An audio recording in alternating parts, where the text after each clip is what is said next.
ಶ್ರೀನಿವಾಸಪುರ ಕೋಲಾರ ಜಿಲ್ಲಾ ಶ್ರೀನಿವಾಸಪುರ ಪಟ್ಟಣದಲ್ಲಿ ವೆಂಕಟೇಶ್ ಗೌಡ ಕಲ್ಯಾಣ ಮಂಟಪದಲ್ಲಿ ದಲ್ಸನೂರು ಎಲ್ ಗೋಪಾಲಕೃಷ್ಣರವರು ಮಾಜಿ ಅಧ್ಯಕ್ಷರು, ಕರ್ನಾಟಕ ರಾಜ್ಯ ಮಾವು ಅಭಿವೃದ್ಧಿ ಮತ್ತು ಮಾರುಕಟ್ಟೆ ನಿಗಮ ಕಾಂಗ್ರೆಸ್ ಕಾರ್ಯಕರ್ತರ ಸಭೆ ಹಮ್ಮಿಕೊಂಡಿದ್ದು, ಸಭೆಯಲ್ಲಿ ತಾಲೂಕು ವ್ಯಾಪ್ತಿಯ ಎಲ್ಲ ಕಾರ್ಯಕರ್ತರು, ನಮ್ಮ ಅಭಿಮಾನಿಗಳು, ಎಲ್ಲ ಮುಖಂಡರು, ಜನಸಾಮಾನ್ಯರು ಭಾಗಿಯಾಗಿ ಯಶಸ್ವಿ ಮಾಡಿದರು. ಈ ಸಂದರ್ಭದಲ್ಲಿ ದಲ್ಸನೂರು ಎಲ್ ಗೋಪಾಲಕೃಷ್ಣರವರು ಮಾತನಾಡಿ, ಮುಂಬರುವ ವಿಧಾನಸಭೆಯ ಚುನಾವಣೆಯ ಶ್ರೀನಿವಾಸಪುರ ಕ್ಷೇತ್ರಕ್ಕೆ ಅಭ್ಯರ್ಥಿಯಾಗಿ ಅರ್ಜಿಯನ್ನು ಹಾಕ್ತೇನೆ ಎಂಬುದಾಗಿ ಘೋಷಣೆ ಮಾಡ್ತೇನೆ. ಪಕ್ಷದ ಹಿರಿಯ ಮುಖಂಡರ ಇದೇ ತಿಂಗಳ 15ರಂದು ಅರ್ಜಿ ಹಾಕಲು ಗಡುವು ನೀಡಿದ್ದಾರೆ. ಆದ್ದರಿಂದ ನನ್ನ 40 ವರ್ಷಗಳ ಕಾಂಗ್ರೆಸ್ ಪಕ್ಷ ನಿಷ್ಠೆಯಿಂದ ದುಡಿದು ಬಂದ ಜನರ ವಿಶ್ವಾಸದಲ್ಲಿ ಚಿರಋಣಿಯಾಗಿರ್ತೇನೆ.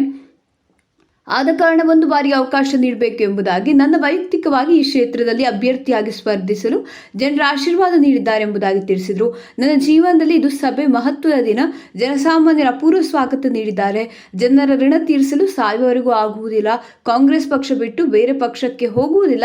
ಜನರ ಆಶೀರ್ವಾದ ಇದ್ದಾಗ ಶ್ರೀನಿವಾಸಪುರ ಕ್ಷೇತ್ರದ ಅಭ್ಯರ್ಥಿಯಾಗಿ ಕಾಂಗ್ರೆಸ್ ಪಕ್ಷದಲ್ಲಿ ಟಿಕೆಟ್ ತರ್ತೇನೆ ಎಂಬುದಾಗಿ ತಿಳಿಸಿದರು.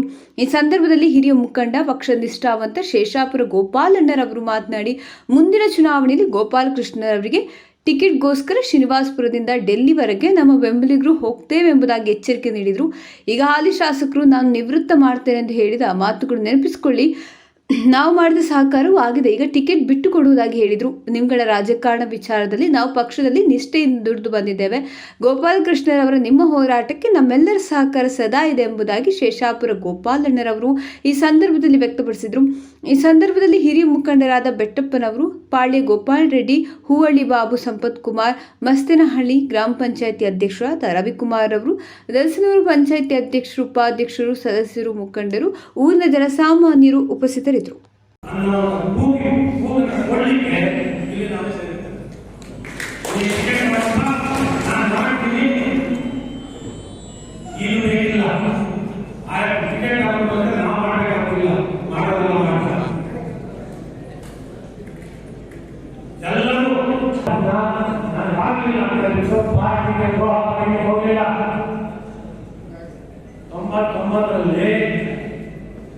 ಸ್ಪೀಕರ್ ಮುಗಿದ ಮೇಲೆ ನಡೆದ ಚುನಾವಣೆ ಎದುರಿಗೆ ರಮೇಶ್ ಕುಮಾರ್ ಅವರು ಶೇಷಾಪುರಕ್ಕೆ 12 ರಾತ್ರಿಯಲ್ಲಿ ಬಂದಿದ್ರು.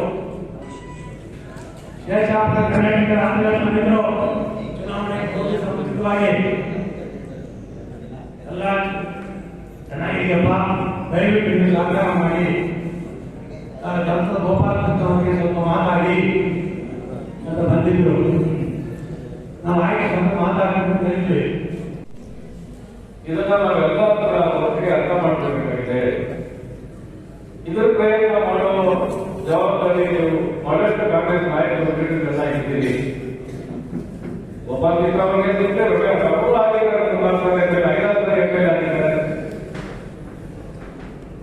ಇವತ್ತು ಮತ್ತೆ ಅವರೇ ಆಗ್ಬೇಕಪ್ಪ, ಅವರೇ ಎಂ.ಎಲ್. ಮುಂದುವರಿಬೇಕು ಅನ್ನೋ ಭಾವನೆ ನಮ್ಮಲ್ಲೇ ಇಲ್ಲ.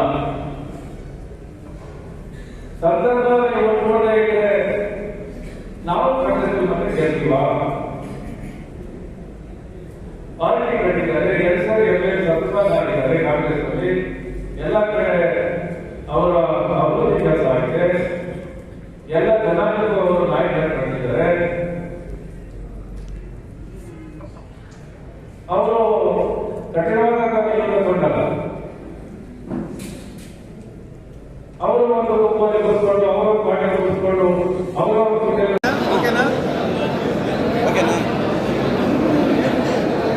ಭಾರತ್ ಮಾತಾ ಕಿ, ಕಾಂಗ್ರೆಸ್ ಪಾರ್ಟಿ ಕಿ.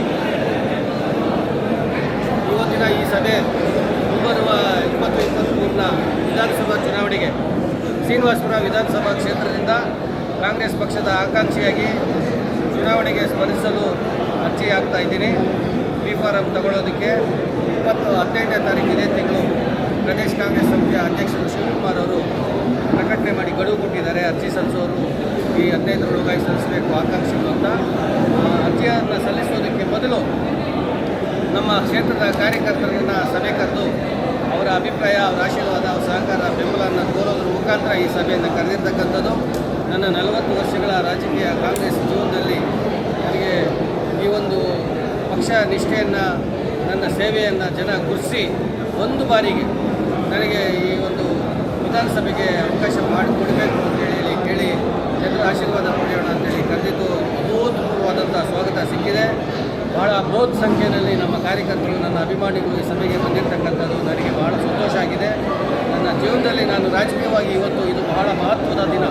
ನಾನು ಯಾವತ್ತೂ ಸಹ ಇಂಥ ಒಂದು ವೈಯಕ್ತಿಕವಾಗಿ ನನ್ನ ವಿಚಾರಕ್ಕೆ ನಾನು ಇಂಥ ಒಂದು ಸಭೆ ನನ್ನ ಸ್ವಂತ ರಾಜಕಾರಣಕ್ಕಾಗಿ ನಾನು ಯಾವತ್ತು ಪಕ್ಷದ ವಿಚಾರದಲ್ಲಿ ಪಕ್ಷದ ಪರವಾಗಿ, ಪಕ್ಷದ ಅಭ್ಯರ್ಥಿಗಳ ಪರವಾಗಿ ಬಹಳಷ್ಟು ಸಭೆಗಳನ್ನು ಸಂಘಟನೆ ಮಾಡಿದ್ದೇನೆ.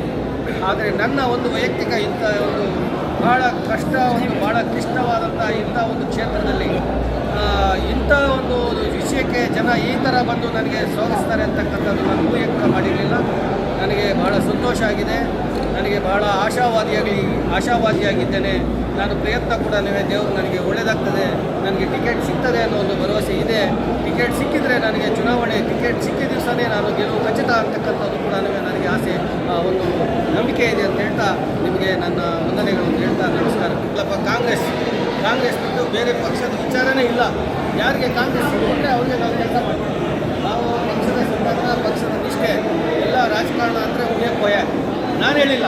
ಬೇರೆ ಅಲ್ಲೆಲ್ಲ ಚರ್ಚೆ, ಹೋಟೆಲ್ ಹತ್ರ, ಬಿರಿಯಾನಿ ಹತ್ರ, ಬಸ್ ಸ್ಟ್ಯಾಂಡಲ್ಲಿ, ಆಫೀಸಲ್ಲಿ, ಅದು ಅವರ ಚರ್ಚೆಗಳು ನನಗೆ ಸಂಬಂಧ ಇಲ್ಲ.